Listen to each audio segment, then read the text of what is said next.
गणेशाय नमः।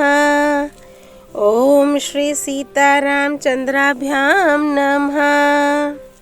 श्रीमद् वाल्मीकि रामायण अयोध्या कांड सर्ग 106 से 109। सर्ग 106 भरत की पुनः श्री राम से अयोध्या लौटने और राज्य ग्रहण करने की प्रार्थना। ऐसा अर्थयुक्त वचन कहकर जब श्री राम चुप हो गए, तब धर्मात्मा भरत ने मंदाकिनी के तट पर प्रजावत्सल धर्मात्मा श्री राम से यह विचित्र बात कही। शत्रुदमन रघुवीर, इस जगत में जैसे आप हैं वैसा दूसरा कौन हो सकता है। कोई भी दुख आपको व्यथित नहीं कर सकता। कितनी ही प्रिय बात क्यों न हो, वह आपको हर्षोत्फुल्ल नहीं कर सकती। वृद्ध पुरुषों के सम्माननीय होकर भी आप उनसे संदेह की बातें पूछते हैं। जैसे मरे हुए जीव का अपने शरीर आदि से कोई संबंध नहीं रहता, उसी प्रकार जीते जी भी वह उनके संबंध से रहित है। जैसे वस्तु के अभाव में उसके प्रति राग द्वेष नहीं होता, वैसे ही उसके रहने पर भी मनुष्य को राग द्वेष से शून्य होना चाहिए। जिसे ऐसी विवेक युक्त बुद्धि प्राप्त हो गई है, उसको संताप क्यों होगा। नरेश्वर, जिसे आपके समान आत्मा और अनात्मा का ज्ञान है, वही संकट में पड़ने पर भी विषाद नहीं कर सकता। रघुनंदन, आप देवताओं की भांति सत्गुण से संपन्न, महात्मा, सत्य प्रतिज्ञ, सर्वज्ञ, सबके साक्षी और बुद्धिमान हैं। ऐसे उत्तम गुणों से युक्त और जन्म मरण के रहस्य को जानने वाले आपके पास असह दुख नहीं आ सकता। जब मैं परदेश में था, उस समय नीच विचार रखने वाली मेरी माता ने मेरे लिए जो पाप कर डाला, वह मुझे अभिष्ट नहीं है। अतः आप उसे क्षमा करके मुझ पर प्रसन्न हो। मैं धर्म के बंधन में बंधा हूँ, इसलिए इस पाप करने वाली एवं दंडनीय माता को मैं कठोर दंड देकर मार नहीं डालता। जिनके कुल और कर्म दोनों ही शुभ थे, उन महाराज दशरथ से उत्पन्न होकर धर्म और अधर्म को जानता हुआ भी मैं मातृवध रूपी लोक निंदित कर्म कैसे करूं। महाराज मेरे गुरु श्रेष्ठ यज्ञ कर्म करने वाले बड़े बूढ़े राजा, पिता और देवता रहे हैं और इस समय परलोकवासी हो चुके हैं। इसीलिए इस भरी सभा में मैं उनकी निंदा नहीं करता हूँ। धर्मज्ञ रघुनंदन, कौन ऐसा मनुष्य है जो धर्म को जानते हुए भी स्त्री का प्रिय करने की इच्छा से ऐसा धर्म और अर्थ से हीन कुत्सित कर्म कर सकता है। लोक में एक प्राचीन किंवदंती है कि अंत काल में सब प्राणी मोहित हो जाते हैं, उनकी बुद्धि नष्ट हो जाती है। राजा दशरथ ने ऐसा कठोर कर्म करके उस किंवदंती की सत्यता को प्रत्यक्ष कर दिखाया। पिताजी ने क्रोध, मोह और साहस के कारण ठीक समझकर जो धर्म का उल्लंघन किया है, उसे आप पलट दें, उसका संशोधन कर दें। जो पुत्र पिता की हुई भूल को ठीक कर देता है, वही लोक में उत्तम संतान माना गया है। जो इसके विपरीत बर्ताव करता है, वह पिता की श्रेष्ठ संतति नहीं है। अतः आप पिता की योग्य संतान ही बने रहें, उनके अनुचित कर्म का समर्थन ना करें। उन्होंने इस समय जो कुछ किया है, वह धर्म की सीमा से बाहर है। संसार में धीर पुरुष उसकी निंदा करते हैं। कैकेयी, मैं, पिताजी, सुहृदगण, बंधु बांधव, पूर्ववासी तथा राष्ट्र की प्रजा, इन सब की रक्षा के लिए आप मेरी प्रार्थना स्वीकार करें। कहाँ वनवास और कहाँ शास्त्र धर्म, कहाँ जटा धारण और कहाँ प्रजा का पालन। ऐसे परस्पर विरोधी कर्म आपको नहीं करने चाहिए। महाप्राज्ञ, क्षत्रिय के लिए पहला धर्म यही है कि उसका राज्य पर अभिषेक हो, जिससे वह प्रजा का भली भांति पालन कर सके। भला कौन ऐसा क्षत्रिय होगा जो प्रत्यक्ष सुख के साधन भूत प्रजा पालन रूप धर्म का परित्याग करके संशय में स्थित सुख के लक्षण से रहित भविष्य में फल देने वाले अनिश्चित धर्म का आचरण करेगा। यदि आप क्लेश साधे धर्म का ही आचरण करना चाहते हैं, तो धर्मानुसार चारों वर्णों का पालन करते हुए ही कष्ट उठाइए। धर्मज्ञ रघुनंदन, धर्म के ज्ञाता पुरुष चारों आश्रमों में गृहस्थ्य को ही श्रेष्ठ बतलाते हैं, फिर आप उसका परित्याग क्यों करना चाहते हैं? मैं शास्त्र ज्ञान और जन्मजात अवस्था दोनों ही दृष्टियों से आपकी अपेक्षा बालक हूँ, फिर आपके रहते हुए मैं वसुधा का पालन कैसे करूँगा? मैं बुद्धि और गुण दोनों से हीन हूँ, बालक हूँ तथा मेरा स्थान आपसे बहुत छोटा है, अतः मैं आपके बिना जीवन धारण भी नहीं कर सकता, राज्य का पालन तो दूर की बात है। धर्मज्ञ रघुनंदन, पिता का यह सारा राज्य श्रेष्ठ और निष्कंटक है, अतः आप बंधु बांधवों के साथ स्वधर्मानुसार इसका पालन कीजिए। मंत्रज्ञ रघुवीर, मंत्रों के ज्ञाता महर्षि वशिष्ठ आदि सभी ऋत्विज तथा मंत्री, सेनापति और प्रजा आदि सारी प्रकृतियां यहाँ उपस्थित हैं। ये सब लोग यहीं आपका राज्याभिषेक करें। हम लोगों के द्वारा अभिषिक्त होकर आप मरुद गणों से अभिषिक्त हुए इंद्र की भांति वेग पूर्वक सब लोगों को जीतकर प्रजा का पालन करने के लिए अयोध्या को चलें। वहाँ देवता, ऋषि और पितरों का ऋण चुकाएं, दुष्ट शत्रुओं का भली भांति दमन करें तथा मित्रों को उनके इच्छानुसार वस्तुओं द्वारा तृप्त करते हुए आप ही अयोध्या में मुझे धर्म की शिक्षा देते रहें। आरे, आपका अभिषेक संपन्न होने पर सुहृदगण प्रसन्न हो और दुख देने वाले आपके शत्रु भयभीत होकर दसों दिशाओं में भाग जाएं। पुरुष परवर, आज आप मेरी माता के कलंक को धो पोंछ कर पूजे पिताजी को भी निंदा से बचाइए। मैं आपके चरणों में माथा टेक कर याचना करता हूँ, आप मुझ पर दया कीजिए।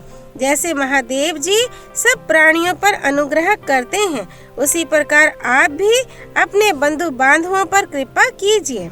अथवा यदि आप मेरी प्रार्थना को ठुकरा कर यहाँ से वन को ही जाएंगे तो मैं भी आपके साथ जाऊंगा।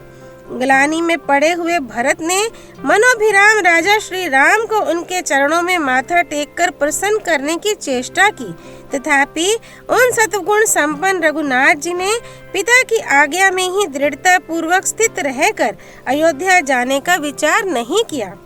श्री रामचंद्र जी की यह अद्भुत दृढ़ता देखकर सब लोग एक ही साथ दुखी भी हुए और हर्ष को भी प्राप्त हुए।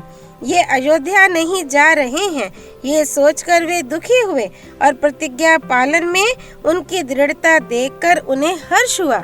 उस समय ऋत्विज पूर्वासी भिन्न भिन्न समुदाय के नेता और माताएं अचेत सी होकर आंसू बहाती हुई पूर्वोक्त बातें कहने वाली भरत की भूरी भूरी प्रशंसा करने लगी और सबने उनके साथ ही योग्यता अनुसार श्री राम जी के सामने विनीत होकर उनसे अयोध्या लौट चलने की याचना की। श्री वाल्मीकि निर्मित आर्ष रामायण आदि काव्य के अयोध्या कांड में 106वां सर्ग पूरा हुआ। सर्ग 107 श्री राम का भरत को समझाकर उन्हें अयोध्या जाने का आदेश देना। जब भरत पुनः इस प्रकार प्रार्थना करने लगे, तब कुटुंबी जनों के बीच में सत्कार पूर्वक बैठे हुए लक्ष्मण के बड़े भाई श्रीमान रामचंद्र जी ने उन्हें इस प्रकार उत्तर दिया।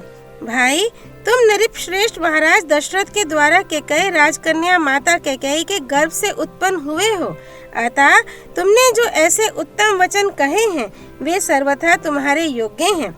भैया, आज से बहुत पहले की बात है, पिताजी का जब तुम्हारी माताजी के साथ विवाह हुआ था, तभी उन्होंने तुम्हारे नाना से कैकेयी के पुत्र को राज्य देने की उत्तम शर्त कर ली थी।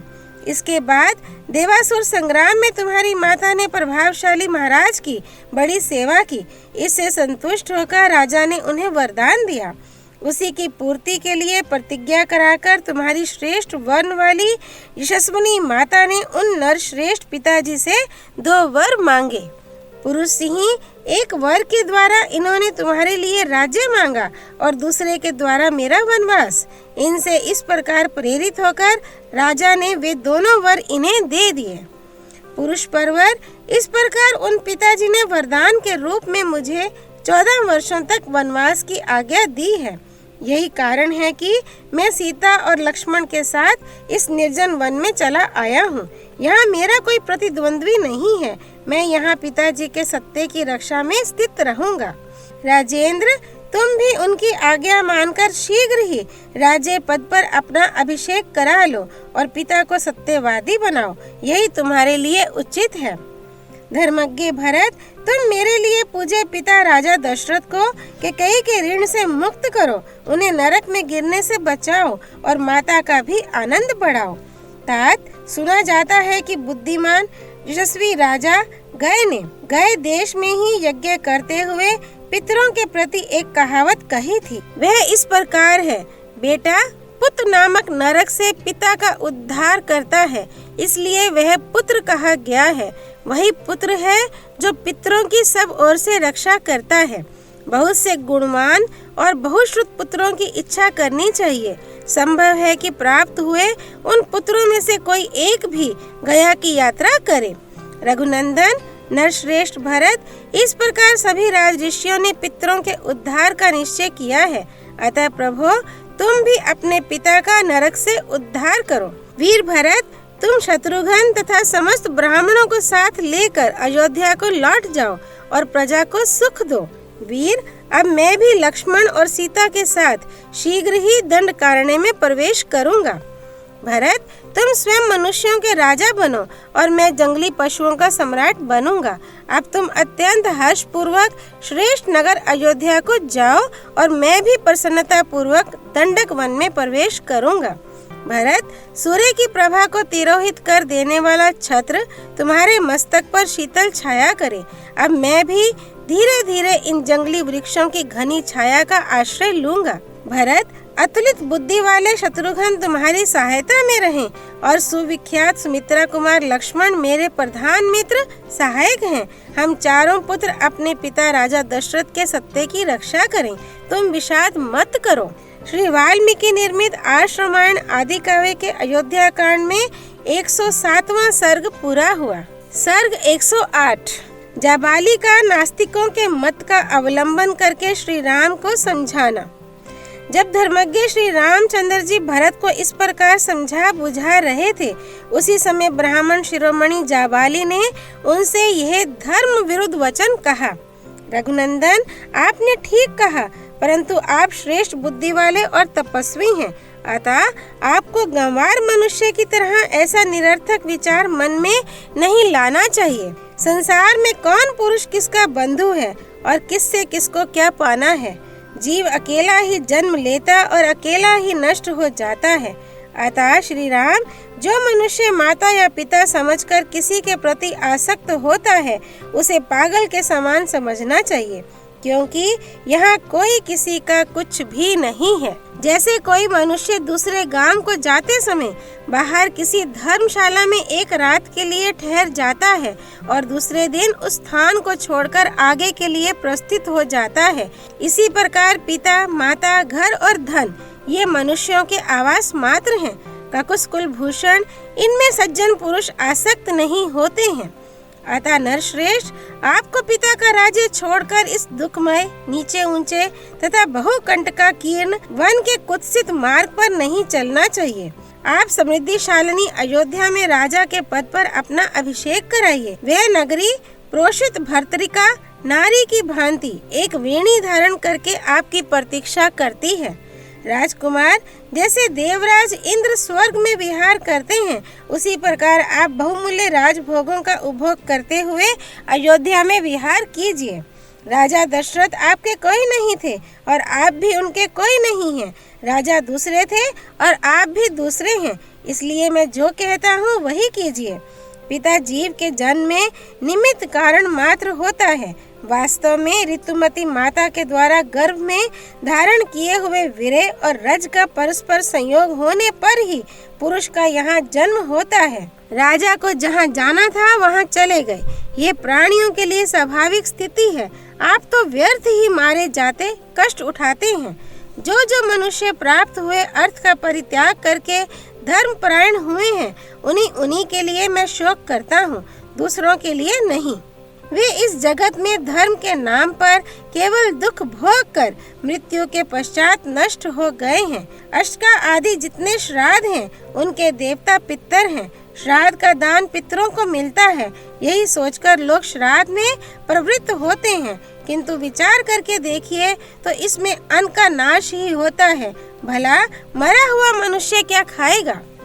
यदि यहाँ दूसरे का खाया हुआ अन्न दूसरे के शरीर में चला जाता हो तो परदेश में जाने वालों के लिए श्राद्ध ही कर देना चाहिए। उनको रास्ते के लिए भोजन देना उचित नहीं है। देवताओं के लिए यज्ञ और पूजन करो, दान दो, यज्ञ की दीक्षा ग्रहण करो, तपस्या करो और घर द्वार छोड़कर सन्यासी बन जाओ इत्यादि बातें बताने वाले ग्रंथ बुद्धिमान मनुष्यों ने दान की ओर लोगों की प्रवृत्ति कराने के लिए ही बनाए हैं। अतः महामते, आप अपने मन में यह निश्चय कीजिए कि इस लोक के सिवा कोई दूसरा लोक नहीं है। अतः वहाँ फल भोगने के लिए धर्म आदि के पालन की आवश्यकता नहीं है। जो प्रत्यक्ष राज्य लाभ है उसका आश्रय लीजिए, प्रोक्ष पारलौकिक लाभ को पीछे ढकेल दीजिए। सत्पुरुषों की बुद्धि जो सब लोगों के लिए राह दिखाने वाली होने के कारण प्रमाणभूत है, आगे करके भरत के अनुरोध से आप अयोध्या का राज्य ग्रहण कीजिए। श्री वाल्मीकि निर्मित आश्रमायण आदि काव्य के अयोध्या कांड में 108वां सर्ग पूरा हुआ। सर्ग 109 श्री राम के द्वारा जाबाली के नास्तिक मत का खंडन करके आस्तिक मत का स्थापन। जाबाली का यह वचन सुनकर सत्य पराक्रमी श्री रामचंद्र जी ने अपनी संशय रहित बुद्धि के द्वारा श्रुति सम्मत सदुक्ति का आश्रय लेकर कहा, विप्रवर, आपने मेरा प्रिय करने की इच्छा से यहाँ जो बात कही है वह कर्तव्य सी दिखाई देती है, किंतु वास्तव में करने योग्य नहीं है। वह पथ्य सी दिखने पर भी वास्तव में अपथ्य है। जो पुरुष धर्म अथवा वेद की मर्यादा को त्याग देता है वह पाप कर्म में प्रवृत्त हो जाता है। उसके आचार और विचार दोनों भ्रष्ट हो जाते हैं, इसलिए वह सत्पुरुषों में कभी सम्मान नहीं पाता है। आचार ही यह बताता है कि कौन पुरुष उत्तम कुल में उत्पन्न हुआ है और कौन अधम कुल में, कौन वीर है और कौन व्यर्थ ही अपने को पुरुष मानता है तथा कौन पवित्र है और कौन अपवित्र। आपने जो आचार बताया है उसे अपनाने वाला पुरुष श्रेष्ठ सा दिखाई देने पर भी वास्तव में अनार्य होगा, बाहर से पवित्र दिखने पर भी भीतर से अपवित्र होगा, उत्तम लक्षणों से युक्त सा प्रतीत होने पर भी वास्तव में उसके विपरीत होगा तथा शीलवान सा दिखने पर भी वस्तुतः वह दुशील ही होगा। आपका उपदेश चोला तो धर्म का पहने हुए है किंतु वास्तव में अधर्म है। इससे संसार में वर्ण संकरता का प्रचार होगा। यदि मैं इसे स्वीकार करके वेदोक्त शुभ कर्मों का अनुष्ठान छोड़ दूं और विधिहीन कर्मों में लग जाऊं, तो कर्तव्य अकर्तव्य का ज्ञान रखने वाला कौन समझदार मनुष्य मुझे श्रेष्ठ समझकर आदर देगा। उस दशा में तो मैं इस जगत में दुराचारी तथा लोक को कलंकित करने वाला समझा जाऊंगा। जहाँ अपनी की हुई प्रतिज्ञा तोड़ दी जाती है, उस वृत्ति के अनुसार बर्ताव करने पर मैं किस साधन से स्वर्गलोक प्राप्त करूंगा तथा आपने जिस आचार का उपदेश दिया है वह किसका है जिसका मुझे अनुसरण करना होगा, क्योंकि आपके कथनानुसार मैं पिता आदि में से किसी का कुछ भी नहीं हूँ। आपके बताए हुए मार्ग से चलने पर पहले तो मैं स्वेच्छाचारी हूँगा, फिर ये सारा लोक स्वेच्छाचारी हो जाएगा, क्योंकि राजाओं के जैसे आचरण होते हैं प्रजा भी वैसा ही आचरण करने लगती है। सत्य का पालन ही राजाओं का दया प्रधान धर्म है, सनातन आचार है। अतः राज्य सत्य स्वरूप है, सत्य में ही संपूर्ण लोक प्रतिष्ठित है। ऋषियों और देवताओं ने सदा सत्य का ही आदर किया है। इस लोक में सत्यवादी मनुष्य अक्षय परम धाम में जाता है। झूठ बोलने वाले मनुष्य से सब लोग उसी तरह डरते हैं जैसे सांप से। संसार में सत्य ही धर्म की पराकाष्ठा है और वही सबका मूल कहा जाता है। जगत में सत्य ही ईश्वर है। सदा सत्य के ही आधार पर धर्म की स्थिति रहती है। सत्य ही सबकी जड़ है। सत्य से बढ़कर दूसरा कोई परम पद नहीं है। दान, यज्ञ, होम, तपस्या और वेद, इन सब का आधार सत्य ही है। इसलिए सबको सत्य परायण होना चाहिए। एक मनुष्य संपूर्ण जगत का पालन करता है, एक समूचे कुल का पालन करता है, एक नरक में डूबता है और एक स्वर्ग लोक में प्रतिष्ठित होता है। मैं सत्य प्रतिज्ञ हूँ और सत्य की शपथ खाकर पिता के सत्य का पालन स्वीकार कर चुका हूँ। ऐसी दशा में मैं पिता के आदेश का किस लिए पालन नहीं करूँ? पहले सत्य पालन की प्रतिज्ञा करके अब लोभ, मोह अथवा अज्ञान से विवेक शून्य होकर मैं पिता के सत्य की मर्यादा भंग नहीं करूँगा। हमने सुना है कि जो अपनी प्रतिज्ञा झूठी करने के कारण धर्म से भ्रष्ट हो जाता है, उस चंचल चित्त वाले पुरुष के दिए हुए हवे कवे को देवता और पितर नहीं स्वीकार करते हैं। मैं इस सत्य रूपी धर्म को समस्त प्राणियों के लिए हितकर और सब धर्मों में श्रेष्ठ समझता हूँ। सत्पुरुषों ने जटावल्कल आदि के धारण रूप तापस धर्म का पालन किया है, इसलिए मैं भी उसका अभिनंदन करता हूँ। जो धर्म युक्त प्रतीत हो रहा है किंतु वास्तव में अधर्म रूप है, जिसका नीच, क्रूर, लोभी और पापाचारी पुरुषों ने सेवन किया है, ऐसे शास्त्र धर्म का पिता की आज्ञा भंग करके राज्य ग्रहण करने का मैं अवश्य त्याग करूंगा, क्योंकि वह न्याय युक्त नहीं है। मनुष्य अपने शरीर से जो पाप करता है उसे पहले मन के द्वारा कर्तव्य रूप से निश्चित करता है, फिर जीवा की सहायता से उस अनरित कर्म पाप को वाणी द्वारा दूसरों से कहता है, तत्पश्चात औरों के सहयोग से उसे शरीर द्वारा संपन्न करता है। इस तरह एक ही पातक कायिक, वाचिक और मानसिक भेद से 3 प्रकार का होता है। पृथ्वी, कीर्ति, यश और लक्ष्मी ये सब के सब सत्यवादी पुरुष को पाने की इच्छा रखती हैं और शिष्ट पुरुष सत्य का ही अनुसरण करते हैं। अतः मनुष्य को सदा सत्य का ही सेवन करना चाहिए। आपने उचित सिद्ध करके तर्क पूर्ण वचनों के द्वारा मुझसे जो ये कहा है कि राज्य ग्रहण करने में ही कल्याण है, अतः इसे अवश्य स्वीकार करो। आपका ये आदेश श्रेष्ठ सा प्रतीत होने पर भी सज्जन पुरुषों द्वारा आचरण में लाने योग्य नहीं है, क्योंकि इसे स्वीकार करने से सत्य और न्याय का उल्लंघन होता है। मैं पिताजी के सामने इस तरह वन में रहने की प्रतिज्ञा कर चुका हूँ, अब उनकी आज्ञा का उल्लंघन करके मैं भरत की बात कैसे मान लूँगा? गुरु के समीप की हुई मेरी वह प्रतिज्ञा अटल है, किसी तरह तोड़ी नहीं जा सकती। उस समय जबकि मैंने प्रतिज्ञा की थी, देवी कैकेयी का हृदय हर्ष से खिल उठा था। मैं वन में ही रहकर बाहर भीतर से पवित्र हो नियमित भोजन करूंगा और पवित्र फल, मूल एवं पुष्पों द्वारा देवताओं और पितरों को तृप्त करता हुआ प्रतिज्ञा का पालन करूंगा। क्या करना चाहिए और क्या नहीं, इसका निश्चय मैं कर चुका हूँ। अतः फल, मूल आदि से 5 इंद्रियों को संतुष्ट करके निश्चल श्रद्धा पूर्वक लोक यात्रा, पिता की आज्ञा के पालन रूप व्यवहार का निर्वाह करूंगा। इस कर्म भूमि को पाकर जो शुभ कर्म हो उसका अनुष्ठान करना चाहिए, क्योंकि अग्नि, वायु तथा सोम भी कर्मों के ही फल से उन पदों के भागी हुए हैं।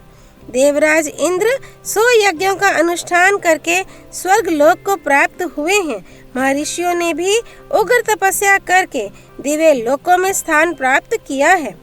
उग्र तेजस्वी राजकुमार श्री राम परलोक की सत्ता का खंडन करने वाले जाबाली के पूर्वोक्त वचनों को सुनकर उन्हें सहन न कर सकने के कारण उन वचनों की निंदा करते हुए पुनः उनसे बोले, सत्य, धर्म, प्राकर्म, समस्त प्राणियों पर दया, सबसे प्रिय वचन बोलना तथा देवताओं, अतिथियों और ब्राह्मणों की पूजा करना, इन सबको साधु पुरुषों ने स्वर्ग लोक का मार्ग बताया है। सत्पुरुषों के इस वचन के अनुसार धर्म का स्वरूप जानकर तथा अनुकूल तर्क से उसका यथार्थ निर्णय करके एक निश्चय पर पहुँचे हुए सावधान ब्राह्मण भली भांति धर्माचरण करते हुए उन उत्तम लोकों को प्राप्त करना चाहते हैं।